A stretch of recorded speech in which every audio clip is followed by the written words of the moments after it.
BB851, turn right, heading 180. 14 Papa, turn right 245, report localizer established 27. Welcome back to Aviation News Weekly, the place for short stories that didn't get their own separate video to be covered, but I still believe are interesting enough to feature. In this installment, I'll go over some additional 737 MAX flight testing news, a historic flight that took place in recent days, and more.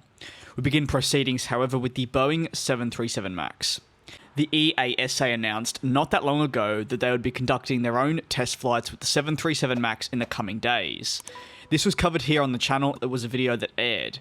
However, on top of this, Canada also completed their own 737 MAX flight testing. These tests consisted of practical ones inside the aircraft itself and also inside the flight simulator of the aircraft. It allowed Canada to further understand the changes that Boeing has made since the type was grounded worldwide in March of 2019. Now, following the conclusion of these tests, the Transport Ministry announced that they would analyse all the results that they collected to determine how they move forward with the aircraft, similar to what the EASA will also be doing once they conclude their testing. Moving on to the next topic of the day, and that is recent job cuts at London Gatwick. As we already have known and seen prior to what I'll discuss now, Virgin Atlantic pulled their operations out of Gatwick, also announcing they'll be solely based out of London Heathrow. Now, when it comes to London Gatwick, this means 3,000 or so jobs were removed. However, Gatwick has further announced changes to those numbers, and it's quite startling. Gatwick has noted that they will see more than 1,000 jobs lost since the COVID-19 pandemic themselves.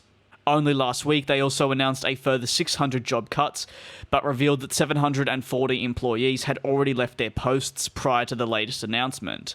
This actually brings the total closer to, or if not around, 1,400. The Gatwick Chief Executive Stuart Wingate commented on the news, saying, "Like any other international airport, the negative impact of COVID-19 on our passenger numbers and air traffic at the start of the year was dramatic. And although there are small signs of recovery, it is a trend we expect to continue to see."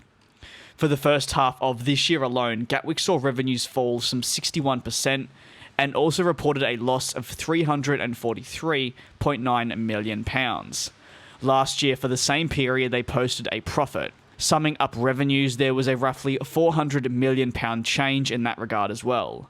Passenger numbers further plummeted by some 66%, which is to be expected as demand has slowed and the vast majority of carriers that fly out of London's second-choice airport either ceased their operations for a small period of time or have been operating at a reduced rate throughout this pandemic, typically flying emergency services, if you will, to transport citizens back home. Finally, a historic flight took place at the end of August, with Al Al flying from Israel to the United Arab Emirates for the very first time. A Boeing 737-900ER operated the flight, and ultimately a lot more went into the flight than first meets the eye, like bringing back pilots and selecting the aircraft based on anti-missile defense systems. You might ask what the purpose of the flight was exactly. Well, this flight was not a commercial one, meaning that passengers were not permitted. Instead, it was transporting key delegates to hold peace talks. The aim, no doubt, in the future will be to have these flights operating often commercially rather than there just being a charter service like what we saw at the end of August. If you have any thoughts on the topics that I discussed in this video, and if you'd like to see more of this, do not hesitate to give the video a like, and of course drop those thoughts below in the comment section below. As always, thanks very much for the continued support, and I will see you all next time.